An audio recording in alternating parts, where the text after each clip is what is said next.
just heard a test of the National Weather Service radio warning alarm feature. Reception of this broadcast and the warning alarm will vary at any given location.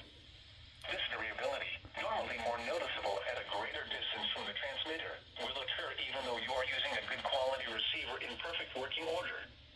During severe weather, the warning alarm will be activated for severe thunderstorm and tornado watches, and for severe thunderstorm, tornado, and flash flood warnings. The warning alarm will also be used for civil emergency messages. A test of the warning alarm feature of National Weather Service Radio is conducted at 12 noon and 7 p.m. each Wednesday, unless there is a significant risk of severe weather in the area.